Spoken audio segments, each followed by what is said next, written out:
E agora, com você, diretamente do Templo de Salomão, a Palavra Amiga do Bispo Macedo. Olá, meus amigos, sejam abençoados em nome do Pai, do Filho e do Espírito Santo. Aqui, diretamente do Templo de Salomão, nós sabemos que sai virtude, nós cremos que sai virtude daqui desse lugar. O Templo de Salomão não é como uma igreja, uma outra igreja. Não. Na época de Jesus, haviam as sinagogas, mas havia também o templo. Só o templo era permitido a assistência dos sacerdotes. Só no templo. O povo não podia entrar no templo. O povo não podia entrar no templo de Salomão na época de Jesus. Somente os sacerdotes. A mesma coisa é com respeito ao santo lugar do tabernáculo. Somente o sumo sacerdote podia entrar. Por quê? Porque havia uma santidade ao Senhor. Havia algo diferente de tudo o que havia em todo o mundo. Então, nós temos muitas catedrais, muitas igrejas maravilhosas, espalhadas pelo mundo inteiro, sejam igrejas católicas, sejam igrejas messiânicas, sejam igrejas evangélicas, budistas, igrejas de todos, para todos os credos. Mas o Templo de Salomão é diferenciado por ser o templo cujo modelo foi dado pelo próprio Deus. Então você pode avaliar a grandeza desse lugar. E é interessante que esse lugar, o Templo de Salomão, ele foi dado para nós. Aqui em São Paulo, foi o Espírito de Deus quem determinou que fosse feito aqui em São Paulo. Então, esse lugar é especial pela sua própria natureza. Pela sua própria natureza. Ele é especial. E aqui mesmo, nós temos convidado as pessoas, muitas pessoas estão chegando, e agora, inclusive, as pessoas que querem visitar o templo, quiserem ter uma experiência com Deus, elas não precisam pegar credenciais nas igrejas universal. Elas podem pegar credencial aqui mesmo no templo. Então, quando você sair de casa, você já pode pegar credencial aqui no templo e entrar, para que você possa ter a experiência nesse lugar. E o que tem acontecido, que nós temos sabido, é que há pessoas que têm fé, que vêm com uma fé tão à flor da pele, que ao adentrar no salão do templo, elas já são curadas. São curadas automaticamente, sem interferência de ninguém. Não há, às vezes a pessoa não recebe a oração de ninguém. Somente ela entrar no templo, ela já está sendo curada, já está sendo liberta. E muitas pessoas, mas muitas mesmo, têm recebido a presença de Deus, têm sido tocadas por Deus. Vidas têm sido transformadas. Portanto, este lugar é especial pela sua própria natureza, pela sua própria, o seu próprio poder, já que foi uma construção feita sob a direção do Espírito de Deus. Agora, eu queria chamar a sua atenção, amiga e amigo, para este sábado agora. Neste sábado, às 3 horas da madrugada, 3 horas da madrugada de sábado, nós teremos aqui uma vigília.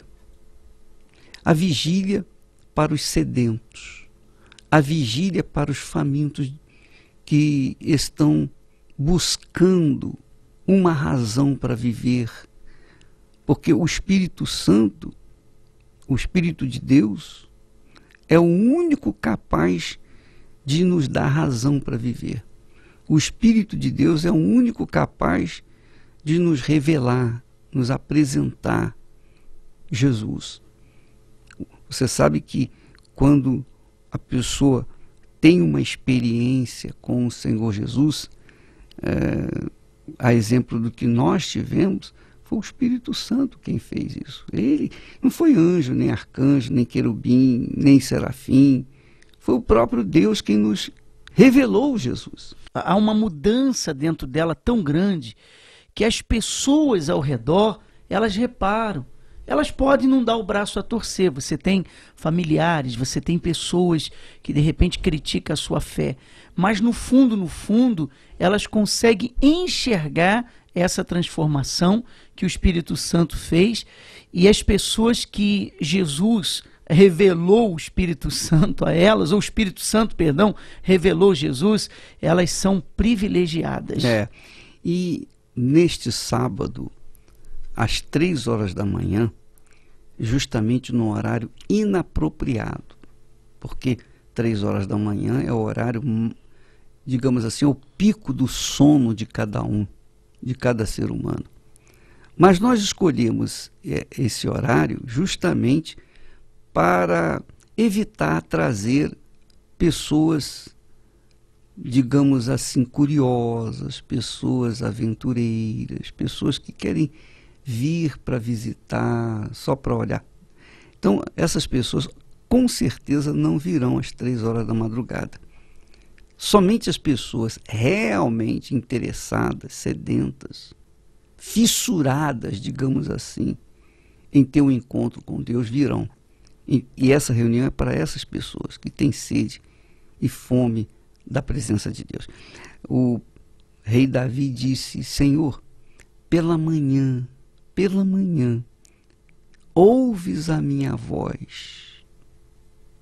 Pela manhã te apresento a minha oração e fico esperando.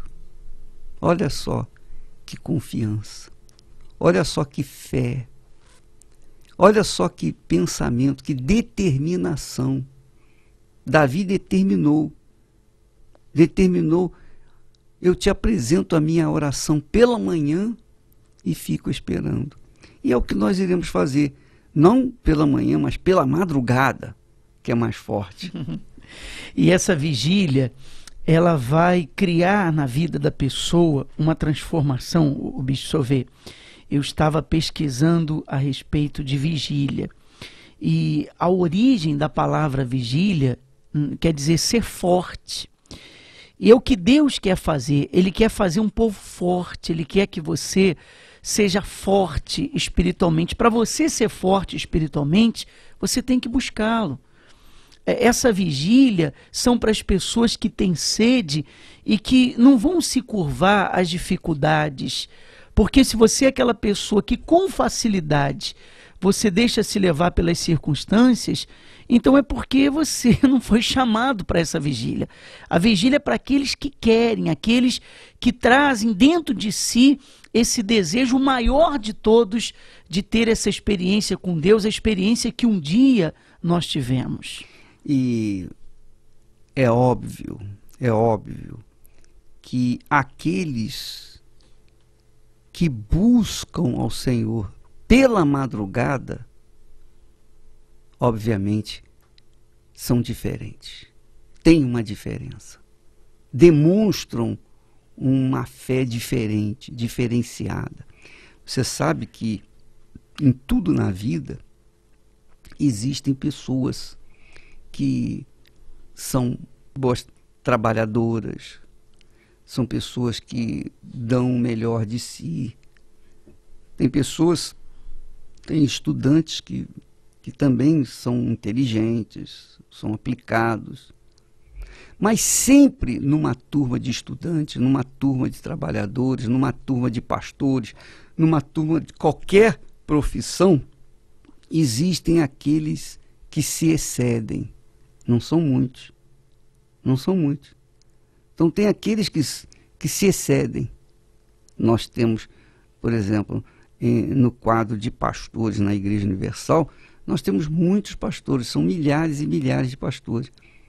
Mas, dentre esses milhares, tem aqueles que se excedem.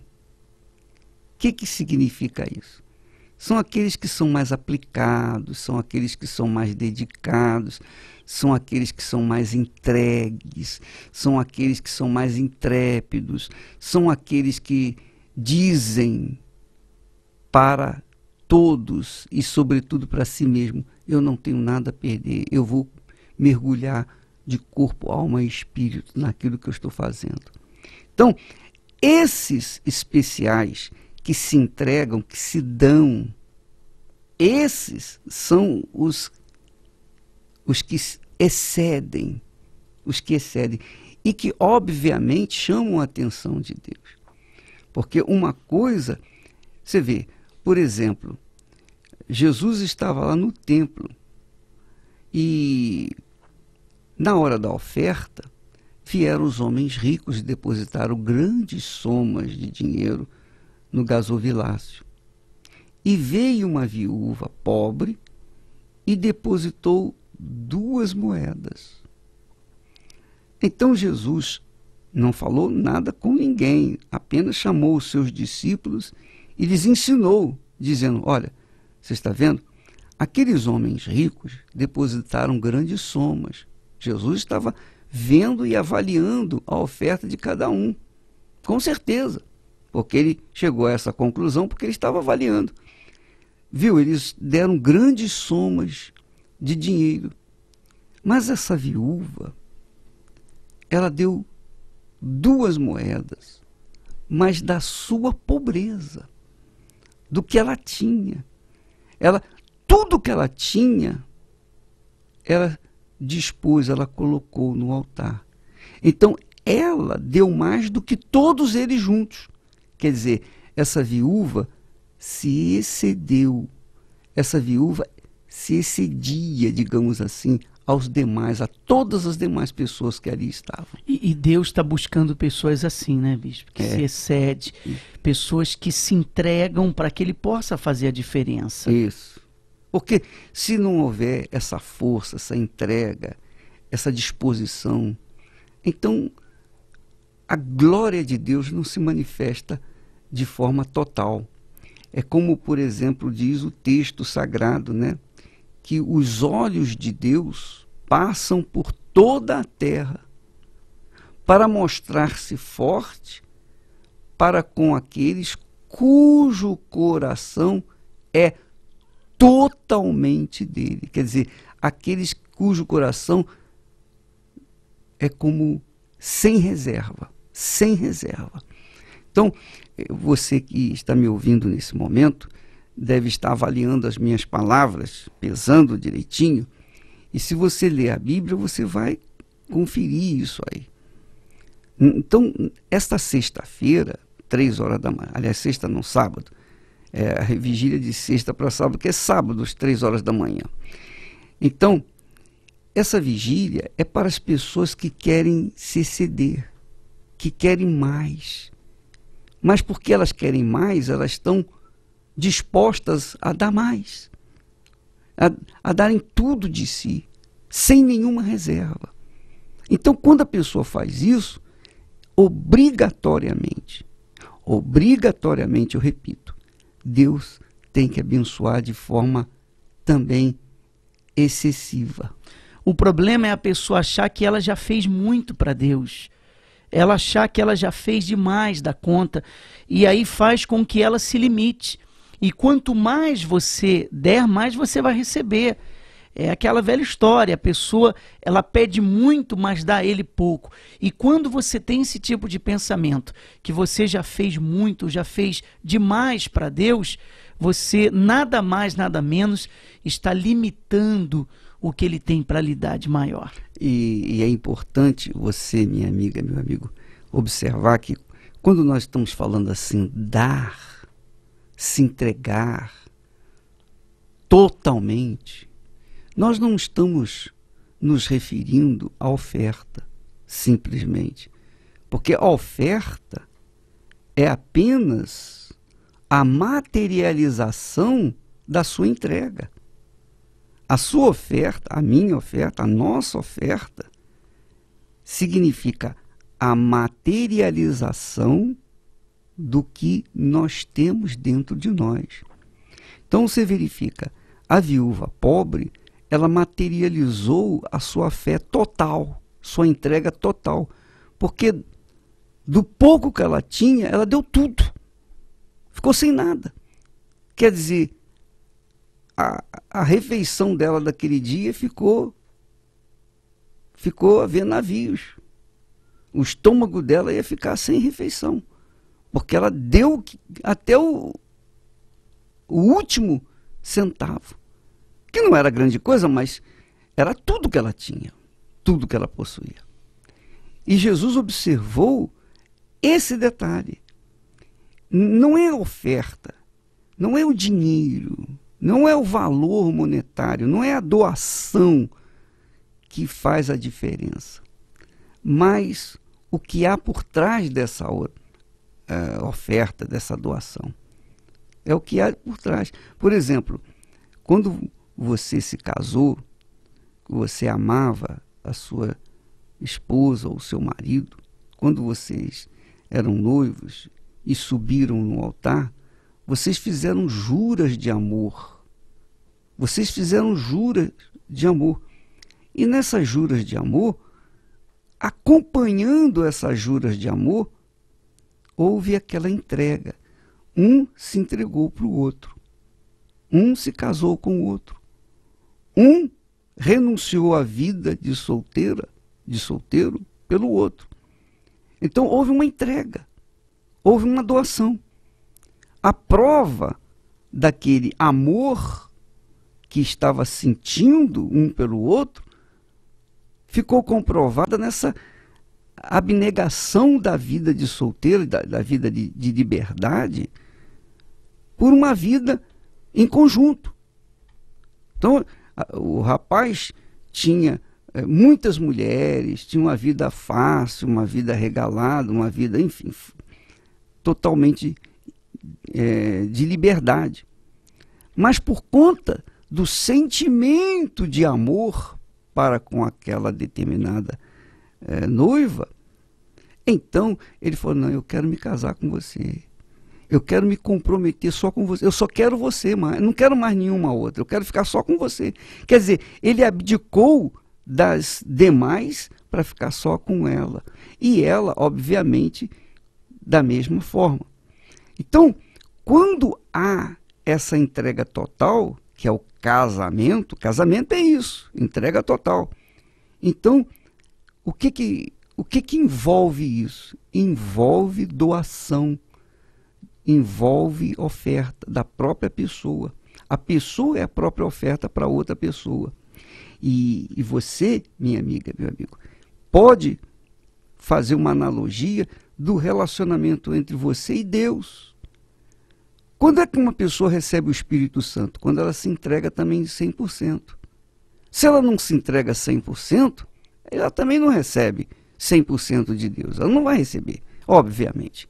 Então, o Espírito de Deus desce sobre aqueles que disponibilizam toda a sua vida, que se entregam corpo, alma e espírito, que assumem a fé, que pagam o preço por aquela fé, por aquele amor. E então a pessoa doa tudo. E aí a pessoa passa a ser diferente para com as outras pessoas também. Por exemplo, se eu creio em Deus, se eu entrego a minha vida 100% a Deus, então eu não posso desprezar você, eu não posso ficar olhando só para o meu umbigo. Eu deixo de ser egoísta, eu passo a pensar nas demais pessoas. Então, se uma pessoa me fere, eu posso até ficar triste, chateado, aborrecido, até irado. Mas eu não vou ficar com mágoa dessa pessoa. Por quê? Porque o meu coração não mais me pertence. Ele é um coração novo, é um coração de Deus. Quer dizer, eu já entreguei o meu coração para o Senhor. Então, é óbvio que o meu comportamento em relação a Deus será estendido em relação aos meus semelhantes. Então eu vou perdoar, eu vou considerar, eu vou querer o melhor para o meu semelhante. Por quê? Porque a presença de Deus está em mim. Porque Deus quer isso para todos nós. Ele quer o melhor para todo ser humano. Então, se eu tenho o Espírito dele, é óbvio, se eu me entrego 100% para ele, é óbvio que eu vou agir para com as pessoas como se fosse Deus. Eu vou olhar para as pessoas como se fosse o olhar de Deus. Então eu vou olhar com misericórdia, com compaixão. Então eu vou procurar me dar mais em favor das outras pessoas. Esse é o trabalho, esse é o espírito da Igreja Universal do Reino de Deus. Então as pessoas têm que ver que o dar é o segredo. Se você der de si em favor das pessoas que você convive, se você se entregar no sentido de ajudar o seu semelhante, de olhar o seu semelhante com bons olhos, se você olhar para o seu semelhante com compaixão, é óbvio que Deus está agindo em você. Mas ele também só pode agir em você se você realmente se entregou para ele, 100%. Então, Deus se mostra forte na vida daqueles que se entregam corpo, alma e espírito para ele. Não apenas a sua alma, não apenas o seu espírito, não apenas o seu corpo, mas 100%. É isso que acontece. Eu não sei se você, minha amiga, meu amigo, entendeu esse espírito. Para você receber tudo de Deus, você tem que se esvaziar de si, você tem que se entregar. Por exemplo, eu tenho aqui essa garrafa d'água, né? Essa garrafa, eu estou bebendo a água que foi colocada dentro desse vasilhame. É óbvio que se ele tivesse vazio, ele estaria no lixo. Mas como ele tem água, então eu estou me utilizando dele. Então, para que eu possa beber a água, eu tenho que ter um vasilhame que tenha água. Para que Deus possa usar você, ele precisa ter você em suas mãos, a fim de que então ele possa te usar. Então é preciso 100%, não pode ser mais ou menos. Ou é ou não é. E a pessoa, quanto mais ela se entrega a Deus, mais cheio de Deus ela fica. A pessoa diz assim: eu tenho a minha maneira de pensar, eu acho que eu creio em Deus, eu tenho fé em Deus, é suficiente. Nada disso. Olha o que a sua maneira de pensar tem feito com a sua vida. Essa entrega é incondicional. Enquanto você seguir a Deus do seu jeito, da sua maneira, você não vai ver o que quer ver. É igual o casamento, como o senhor comparou. Por que o casamento fracassa? Porque chega uma hora que o marido não quer mais dar à esposa 100%. Ele quer viver do jeito dele, da maneira dele. A esposa também não quer se dar mais para o marido, quer viver do jeito dela, da maneira dela. O casamento chega ao fim. Você vê que, por exemplo, no caso do casamento, como é que o casamento começa a perder força? Quando um deixa de se entregar para o outro. Quando um deixa de sacrificar em favor do outro. Por exemplo, você está me ouvindo nesse momento, você é casada ou casado, e você vê que o seu casamento está se deteriorando. Por quê? Porque você disse assim: bom, o meu marido está me traindo, então eu também vou traí-lo. Quer dizer, essa é a lei do cão, é a lei do inferno, é a lei do homem. Mas a lei de Deus diz não. Se ele está lhe traindo, se ele está fazendo alguma coisa que não deveria fazer, você não vai dar o troco na mesma moeda. Muito pelo contrário, você vai se sacrificar no sentido de dar para ele ainda o melhor. Então ele vem com um tapa numa face, você então dá a outra face. Ele obriga você a andar 2 quilômetros, você vai com ele 4. Quer dizer, você faz justamente o oposto que ele está fazendo com você. O que vai acontecer? O Espírito Santo vai mostrar para ele, tá vendo? Como você é injusto. Olha só a esposa sua. Quantas esposas, nós temos visto isso, que têm participado dessas aulas do casamento blindado, aqui nas quintas-feiras, pessoas que dizem assim, olha, eu tratava meu marido assim, eu correspondia da mesma forma como ele me tratava. E eu aprendi que ao invés de eu fazer a mesma coisa que ele faz comigo, eu vou fazer o contrário, eu vou fazer o melhor para ele. Então, se ele me traz, se ele chega tarde, e eu sei que ele está nas noitadas com outras mulheres e amigos, etc., então eu vou fazer o seguinte, quando ele chegar, eu vou colocar o pijama dele lavadinho, passadinho, eu vou deixar tudo arrumadinho. Quando ele chegar, ainda que ele chegue tarde da noite, eu vou esperá-lo para colocar o jantar para ele. Eu vou fazer justamente o oposto que ele faz comigo. Você sabe que o sujeito ficou sem graça, o sujeito ficou com vergonha, o sujeito caiu em si e acabou até pedindo perdão à mulher, acabou se convertendo, acabou o quê? Sendo um excelente marido. E aí entra a importância do Espírito Santo, porque uma mulher sozinha, se ela não vai conseguir, ela pode até tentar, mas ela tem aquele sentimento, não, eu vou pagar com a mesma moeda, aquele sentimento de vingança. E o Espírito Santo faz justamente o que o senhor falou. O Espírito Santo faz a pessoa ceder, e quando ela cede, faz a outra enxergar. Não tenho dúvida a respeito disso. Então, minha amiga, meu amigo, é óbvio que uma pessoa que queira receber a plenitude do Espírito Santo, ela tem que se esforçar, ela tem que dar o melhor de si, ela tem que mostrar que quer. E 3 horas da madrugada, uma reunião de 3 horas, às 3 horas da madrugada, é muito forte, né? Vai abrir mão, as pessoas que vierem neste sábado às 3 da madrugada, elas vão abrir mão, obviamente, da melhor hora de sono. Mas elas fazem isso por um objetivo, elas estão sacrificando por uma questão de fé.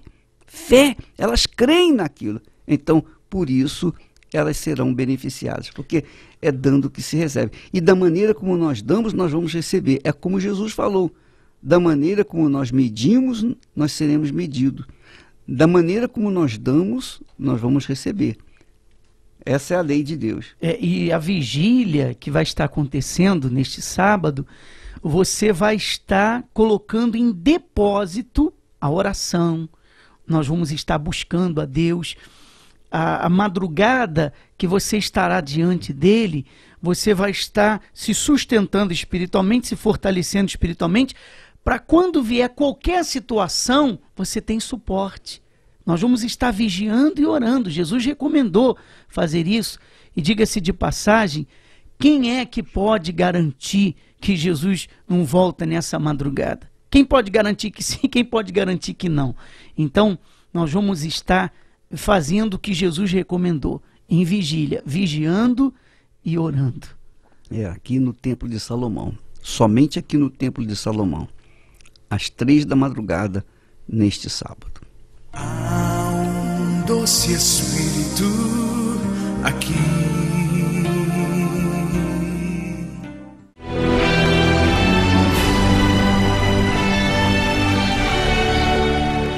Comecei a trabalhar com 8 anos de idade, já assim, não para ajudar minha mãe, porque minha mãe trabalhava, meu pai também, só que eu queria ter uma bicicleta, né, quando eu era pequeno. Aí eu via todos os meus amigos andando de bicicleta e tudo, aí eu chegava da escola e ia catar papel, ficava catando papel, aí isso daí foi uns 6 meses juntando esses papéis. Aí conquistei uma bicicleta dentro do ferro velho. Aí surgiu meu primeiro emprego registrado. Aí eu trabalhava, ganhava, até para um jovem com 12 anos trabalhando registrado, até que ganhava bem. Mas só que assim, era tudo na mão dos meus pais. Se eu quisesse um tênis, minha mãe que comprava, tudo. E conforme o tempo foi passando, eu entrei numa empresa de sonoplastia. E dessa empresa eu comecei a viajar, fazendo shows grandes, com bandas grandes. Com 15 anos eu já estava na estrada. Foi quando eu conheci as drogas. Saí dessa empresa de som e fui trabalhar com iluminação. E estava num estágio bom dentro da empresa, ganhava bem, isso com 17 anos de idade. Aí comecei a fazer shows internacionais e viajando o mundo inteiro, e muita droga, prostituição, vícios, acabando com a minha vida. Segunda-feira, de vez eu chegar em casa e ficar com os meus pais, dar atenção para os amigos, eu começava a me drogar, beber, perturbar a paz das pessoas na rua. Já chegaram, minha mãe já foi me buscar quase morto na porta de boteco. Eu não sabia mais o que fazer da minha vida, porque assim, eu não sabia o que era depressão, mas eu estava depressivo. Enquanto eu estava ali me drogando, bebendo, no meio dos amigos, na hora que acabava o meu dinheiro, eu olhava para um lado, olhava para o outro, não via mais ninguém. E aquela situação era muito ruim. Foi assim que eu cheguei na Universal, vendo uma programação na TV. E pela minha entrega, a libertação foi imediata. E no decorrer, até então, eu ouvia falar do dízimo. Porque eu falava assim, eu ganhava bem, mas eu não tinha nada. Eu não tinha nem dinheiro para condução para poder chegar até o aeroporto. Eu já perdi várias vezes trabalhos por esse motivo. A partir do momento que eu comecei a ser dizimista, eu vi a diferença. Porque assim, eu não andava mais a pé, conquistei minhas motos, porque assim, eu não gosto de carro. Aí a minha primeira moto, eu já comprei uma moto importada, uma 535, e a partir dessa daí eu comprei uma outra e uma outra. Tenho um apartamento de mais de R$500 mil que eu conquistei. Tem um outro apartamento que eu coloquei à venda agora, porque o meu objetivo agora é um sítio. Hoje eu sou casado com uma mulher maravilhosa e me completa, ela é tudo para mim. Então hoje eu posso dizer com garantia que minha vida se tornou outra depois que eu me tornei um dizimista. Pois é, você vê, o Bispo Márcio, esse homem, ele aprendeu o segredo da conquista, que é o dízimo. Não a conquista econômica apenas, mas a conquista da vida, de uma vida nova, uma vida plena. Porque não é o dinheiro não compra felicidade, o dinheiro não compra um casamento feliz. Dinheiro não faz uma pessoa ser feliz no casamento. Mas, quando a pessoa honra ao Senhor com os dízimos, quando ela honra ao Senhor com as primícias da sua renda, é óbvio que se ela pega os primeiros 10% e coloca no altar dizendo, Senhor, isso aqui é teu, eu sei que é teu e eu estou aqui lhe devolvendo. E eu te agradeço pelos 90% que o Senhor me deu. Então, é óbvio que Deus vai honrá-la também com os 90%. Os 90% vão valer mais do que 100% que ela tinha antes. Então, é claro que ele foi abençoado na família, na saúde, em todos os aspectos. Por quê? porque ele primeiro honrou a Deus. O dízimo é exatamente isso. Você honra ao Senhor, você está honrando, você está considerando-o como Senhor da sua vida. Quando a pessoa é dizimista, ela está dizendo para Deus: eu sou teu servo, tu és o dono da minha vida, tudo que é meu, na realidade não é meu, é teu. O Senhor que tem me dado, que tem me emprestado, e eu estou aqui devolvendo aquilo que é teu. E essa consideração que ele teve foi a consideração que ele recebeu. As bênçãos que ele alcançou foi porque ele mostrou essa reverência em separar a 10ª de Deus. Para esse mundo, o dizimista, nós que somos dizimistas, nós somos um bando de ignorantes, porque as pessoas dizem assim: tem que pagar o imposto, tem que pagar isso, tem que pagar aquilo, ainda tem que dar 10% lá na igreja. Não, não é assim. Primeiro tem que dar os 10% para depois pagar o imposto, depois pagar as compromissos. nós vamos mais adiante. Mas o dizimista, ele é um aliado de Deus. E por isso que Deus abençoa tudo que o dizimista fiel ele faz. E isso que é muito bacana. E um exemplo legal a respeito dessa consideração é o bolo de aniversário. Quando nós fazemos uma festa de aniversário, o primeiro pedaço de bolo nós damos à pessoa mais importante que está ali presente. Não é assim? Sem interesse nenhum, você dá porque você considera aquela pessoa. Então, a primeira coisa que se faz é separar o que pertence a Deus quando tem Ele acima de tudo, em primeiro lugar. E isso é o mais importante na vida do cristão. Então, realmente esse exemplo do bolo é um exemplo clássico, magnífico, porque mostra realmente quem é quem. A mãe tem, digamos, 7 filhos e o filho mais velho fez aniversário. Então vai partir o bolo. De quem será o primeiro pedaço? Da mãe ou do pai? Então o filho mais velho vai decidir. Mas uma coisa eu sei, que primeiro pedaço do bolo, obviamente, vai mostrar quem ele ama mais. É verdade. Não tem jeito. Não tem jeito. Não pode partir o primeiro pedaço e dividir em 2, e dar um pedaço para um e dar um pedaço para outro. A não ser que divida o bolo e pega cada pedaço numa mão e entregue na mesma hora, imediatamente, para o pai e para a mãe, só se for fazer. Mas normalmente não faz, ninguém faz isso. Então, é óbvio que os primeiros 10% aqui são os dízimos. Você pode, por exemplo, Márcio, gastar os primeiros 10% consigo, e pegar os 90% e colocar no altar. Deus vai se sentir ofendido, porque você não o considerou, você não o honrou como deveria ser. Deus quer os primeiros 10%. Os primeiros, os 90% restantes são seus, mas o primeiro pedaço, a primeira fatia é de Deus. Essa é a realidade. Então vamos ouvir mais testemunhos. 20 e poucos anos comecei a beber, bebia cachaça mesmo, para ficar xarope mesmo, porque a pessoa que bebe, ele fica enquanto eu não tiver xarope, para ele não tá bom. E o ritmo era esse. Bebia 3, 4 cachaças, já ficava, tomava uma cerveja para poder despistar aqui. Estava tomando bebida leve, mas eu bebia a cachaça mesmo. Aí trabalhava muito, mas só que o dinheiro não acabava de chegar em casa, porque a agiota, os bares lá, levar o dinheiro todinho. Ficava sempre na bebida, sempre sem nada. Casei tarde, casei na idade de 28 anos já.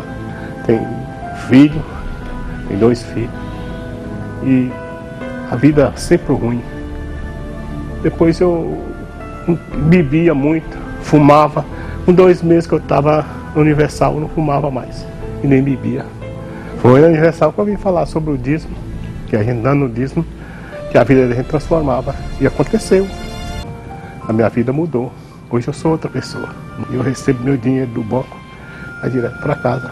não vou gastar com bobeira. Hoje eu não devo nada a ninguém, mas não um centavo, eu devo obrigação. Que obrigação todo mundo deve, né? E minha vida mudou. Uns 3 anos atrás, eu dei 80 mil de dízimo de uma vez só. E minha vida aí pra cá, minha vida se transformou. Naquele tempo eu morava com minha sogra, em favor da minha sogra. Hoje eu tenho uma casa grande, não devo nem um centavo dela, eu comprei à vista. Tenho um carro novo, tenho um Focus novo, 1.6, está na garagem, a garagem cabe 2 carros. E estou bem. Meus filhos, cada um tem um quarto para dormir. Minha casa é grande. Eu posso falar que minha vida foi transformada depois que eu comecei a dar o dízimo para Deus, porque o dízimo pertence a Deus, né? Eu era uma pessoa que sempre ganhei bem, mas nunca soube administrar aquilo que eu ganhava. Devido às dificuldades financeiras, acarretava-se muitos problemas, principalmente na vida conjugal, onde eu me desfiz de 2 casamentos, porque eu vivia em salas de jogos, né, noite inteira jogando. Se ganhava, não ganhava o suficiente pela perda da noite. Se perdia, era a tristeza. É lógico, nessas rodadas de noites de jogos, vinha bebida, cigarro, essas coisas, tudo era prejudicial à saúde. De maneira que eu vim ficar uma pessoa enferma, né? Eu adquiri uma dor de cabeça enorme, que nunca me deixava. Então, todo lugar que eu ia, eu tinha que estar com um analgésico para poder tomar, para livrar de dor de cabeça. Então, o sofrimento era grande. Eu já estava assim, afim, depois do 2º casamento, afim de dar cabo na minha própria vida. Porque já não tinha mais razão para viver. A cada conquista que a gente tem, a cada separação, metade dela vai embora, fora as pensões. Então, a situação financeira era precária e a dívida estava alta. Então, eu tive, por exemplo, pessoas que me emprestavam dinheiro, às vezes eu pedia dinheiro emprestado, e depois era uma vergonha, porque eu ficava com gente na porta da minha casa, sem eu poder pagar, e ela fazendo escândalo na porta da minha casa. E isso para mim era horrível, porque eu sempre, uma pessoa que ganhava bem, sempre tinha meus negócios, queria sempre andar direito, cheguei ao ponto de pessoa que me emprestou dinheiro fazer escândalo na porta da minha casa. Mas nessa época, a minha irmã frequentava a Universal e me convidou. E eu acompanhei ela.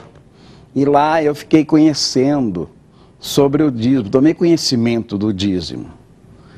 E tive fé e fui, porque tudo aquilo que eu não conquistava com 100%, a partir de eu ser fiel dizimista, os 90% passou a cobrir mais do que os 100% não cobria.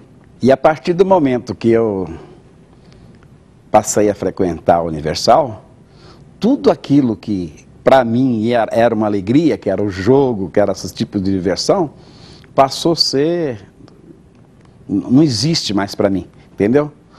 E então aí as coisas começaram a melhorar. Me casei de novo, e casei para sempre. Já estamos muitos anos casados e vamos continuar enquanto eu viver, porque a minha esposa é maravilhosa. E o crescimento, junto veio o crescimento. A cada época as coisas vão mudando. Com isso eu adquiri a minha casa, é uma boa casa, um bom bairro. Adquiri automóveis, eu tenho 5, né? Tenho um de luxo para passear, não é? É um carro de luxo mesmo para passear. Tenho motos, né? Tenho a minha empresa, né? Não tenho mais dívidas, graças a Deus estou. Não tem nada melhor do que ser dizimista, isso eu tenho certeza. Então nós ouvimos resultados de pessoas que têm colocado Deus em primeiro lugar em suas vidas. O dízimo mostra a profunda reverência da pessoa para com Deus. Obedeça a palavra dele, seja fiel a ele. Não fique dando desculpas, eu não sou fiel porque eu ganho pouco, porque eu ganho muito. Quando Deus está em primeiro lugar, não existe esse tipo de coisa. Veio nas suas mãos, você vai separar as primícias. E uma outra coisa, às vezes a pessoa, ela usa tudo que tem e no final ela devolve o dízimo. Como que Deus vai abençoar um dinheiro que você já gastou? Então a primeira coisa que nós devemos fazer é separar a 10ª parte, devolver a Deus em consideração, em reverência, e você vai ver o resultado como nós acabamos de ouvir. Mas não podendo esquecer que dízimo são as primícias. Senão não é dízimo. Essa é a realidade. Dízimo são os primeiros 10%, não o segundo. Então, se você gasta os primeiros 10% consigo mesma e depois leva 10% para a casa de Deus, você pode levar até 90%. Não vai ser dízimo e você estará ofendendo a Deus. Você não estará honrando ao Altíssimo. Então, é preciso que as pessoas tenham essa consciência. Dízimo não são apenas 10%, mas são os primeiros 10%. Isso que tem que ficar bem claro, bem claro. Você recebeu o seu salário, a primeira coisa que você tem que fazer é o meu dízimo, separar o dízimo. Normalmente as pessoas aí fora separam primeiro o aluguel, separam a prestação do carro, separam, enfim, qualquer outra coisa. Mas não é o caso daquele que é dizimista. O dizimista, o fiel, o que honra ao Senhor, ele primeiro tira os seus 10%. São as primícias, os primeiros frutos. E aí sim, mesmo que ele não venha na igreja naquele dia, mas ele separa, já está lá separado. Esse é o procedimento que a pessoa tem que ter. Eu hoje não vou na igreja, eu recebi o meu salário hoje, mas não fui na igreja, não vou na igreja, então eu vou deixá-lo separado. Então ela tira a parte e coloca num lugar reservado para que não seja tocado. E aí, quando ela vier na igreja, ela vem e coloca lá o seu dízimo. E aí ela pode continuar pagando seus compromissos. Então, por exemplo, ela recebeu hoje é dia 1º, ela recebeu o seu salário hoje. Ela recebeu R$1.000. Então, o que ela tem que fazer? Ela separa os R$100. Esses R$100 ela coloca dentro da Bíblia, coloca em algum lugar reservado. Aí, os 90%, ela não veio na igreja, mas aquele dinheiro já está no altar. Já dizimou. Já dizimou. Só falta colocá-lo no altar. Mas que já dizimou, não tenho dúvida. E aí ela faz os seus pagamentos, etc, etc. Por que esse procedimento? Para que ela mostre para Deus, para o Senhor, para o Altíssimo. Ela mostra, não para Deus, porque Deus já conhece, mas para o diabo. Ela mostra para o devorador. Olha, está aqui, presta atenção. Eu honro o meu Senhor. A minha vida, esse dinheiro que eu recebi, foi o meu Senhor que me deu através do meu trabalho, lógico. Mas Ele me deu força para trabalhar, Ele me deu o ar para respirar, Ele me deu as condições para trabalhar. E Ele, então, é digno de toda a honra. Então, eu vou separar o meu dízimo, as primícias da minha renda, e vou amanhã, ou depois da manhã, ou o dia que eu puder, eu vou levar. Mas já está separado. Já está separado. Primeiro pagamento é o dízimo. E assim que você for à igreja, você se apresenta no altar e é abençoado. E eu quero fortalecer a vigília, porque sábado agora, dia 6, de sexta para sábado, às 3 horas da madrugada, nós teremos a vigília aqui no templo, a primeira vigília no Templo de Salomão. Você diz assim, o ônibus para meia-noite, como que eu faço?